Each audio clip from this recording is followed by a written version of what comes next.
आतंक के फुलवारी मामले का जैसे जैसे खुलासा हो रहा है वैसे वैसे बिहार, बंगाल, तेलंगाना, तमिलनाडु यानी कि भारत और भारत की सीमाओं से परे तक पहुंच गया है।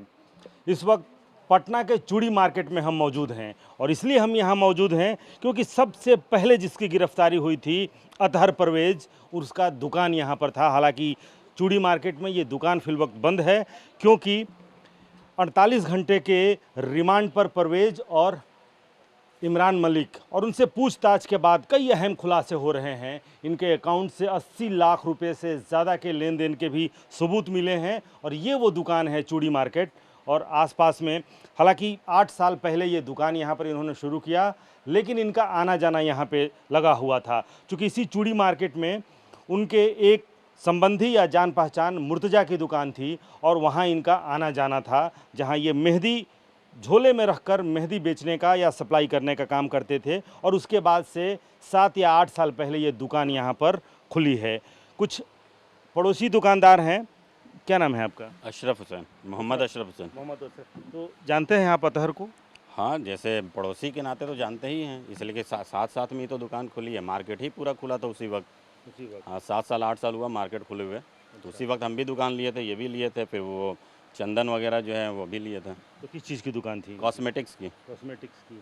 तो ये बताइए, कहा जा रहा है कि यहाँ से भी कुछ ऐसी गतिविधियाँ इनकी कुछ संदिग्ध लोगों का आना जाना यहाँ भी लगा रहता था? नहीं, ऐसा तो हम लोग को नज़र नहीं आया भाई, ऐसा तो कोई नज़र आया नहीं। वैसा नज़र आता तो हम लोग कुछ ना कुछ तो विरोध करते ही ज़रूर कि हाँ भाई यहाँ पे क्यों आ रहा है, नहीं आ रहा है, ये सब क्या। आप लोगों ने साथ में दुकान की थी, साथ में दुकानदारी करते हैं तो हैं? साथ में दुकानदारी नहीं करते। मेरी दुकान है टॉयज़ की, उनकी दुकान जो है वो है कि मतलब इनकी क्षमता 80 लाख रुपये या इतने बड़े कारोबारी थे? देखिए, किसी के बारे में हम क्या बताएंगे भाई, उनकी क्या क्षमता है, मेरी क्या, हम अपनी बता सकते हैं कि मेरी क्षमता तो नहीं है। तो आप साथ में खोले हैं तो है 80 लाख ट्रांजैक्शन आपके अकाउंट से लेन देन की? नहीं, मेरी कहाँ। तो कभी लगा कि ये इनकी गतिविधि या कुछ ऐसे लोग आ रहे हैं जो इनके धंधे से जुड़े हुए? वैसा महसूस नहीं हुआ, इसलिए कि जितने भी मंडी के लोग ही आना जाना ज़्यादा करते थे और हम अपने दुकान में लगे रहते हैं। अब वो मान लिया 10 आदमी मंडी के आ रहे हैं और एक आदमी बाहर से आ रहे हैं, तो वो पता तो चलेगा नहीं ना कि कौन क्या है। कॉस्मेटिक्स लाइन तो मेरा है नहीं, मेरा है टॉयज़ लाइन। अगर पता लगाने की कोशिश की क्यों दुकान बंद है, क्यों अतहर भाई आपके? वो तो ऑटोमेटिक ही पता चल गया ना। सैटरडे के दिन से दुकान बंद है, हम ट्यूसडे के दिन दुकान खोलने के लिए आए, उसी दिन हमको पता चला कि ऐसा सा पेपर में न्यूज़ आया हुआ है, इसलिए कि उससे पहले हमको मालूम भी नहीं था कि क्या हुआ है, नहीं हुआ है। तो यहाँ आने के बाद ही फिर फ्लैश होते गया, न्यूज़ फ्लैश हुआ तो पता चला गया। और न्यूज़ ये है कि जलालुद्दीन के मकान में, यानी कि फुलवारी शरीफ में जिस मकान की बात हम कह रहे हैं, उस मकान में ही अतहर ने ऊपर किराए पर मकान ले रखा था जो काले पर्दे से घिरा हुआ था, जिसे आतंक की फैक्ट्री के रूप में भी कहीं ना कहीं देखा जा रहा है क्योंकि वहाँ पर प्रशिक्षण चलता था। और पीएफआई ने किस तरह के प्रशिक्षण को 10 से 15 हज़ार युवाओं को किस तरह का प्रशिक्षण दिया है, ये तमाम बातों का खुलासा हुआ है। लेकिन फ़िलहाल 48 घंटे के रिमांड पर अतहर और अरमान मलिक, और उनसे पूछताछ में कई ऐसे खुलासे हो रहे हैं जो आसपास के जो लोग हैं, जो दुकानदार हैं। ये बताइए, आप लोग भी जानते होंगे अतहर को, तो कैसा था गतिविधि कुछ इस तरह से? तो नहीं कभी लगा। तो क्या नाम है आपका? साल से चंदन कुमार मेरा नाम। अच्छा, तो क्या शुरू से ये कॉस्मेटिक का धंधा करते थे? कब से जानते हैं आप इनको? 5-6 साल से। 5-6 साल से।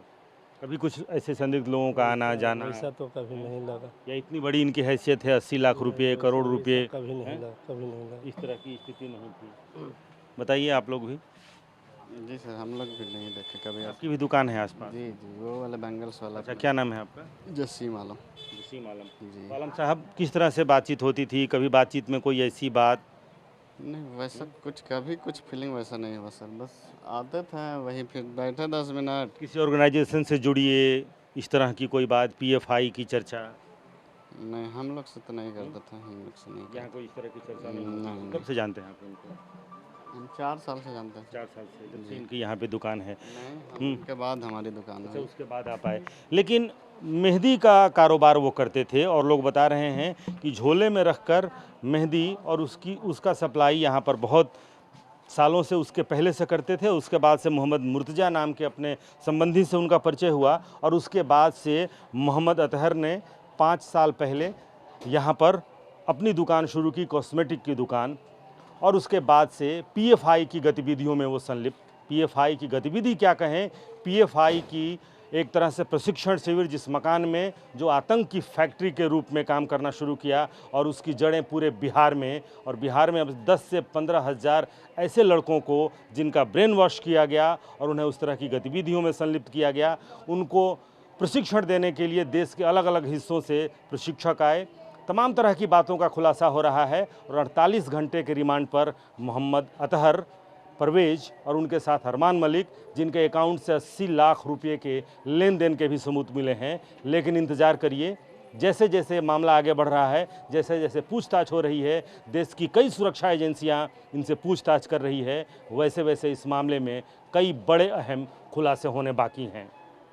कैमरामैन कुणाल के साथ रुपेश कुमार, TV9।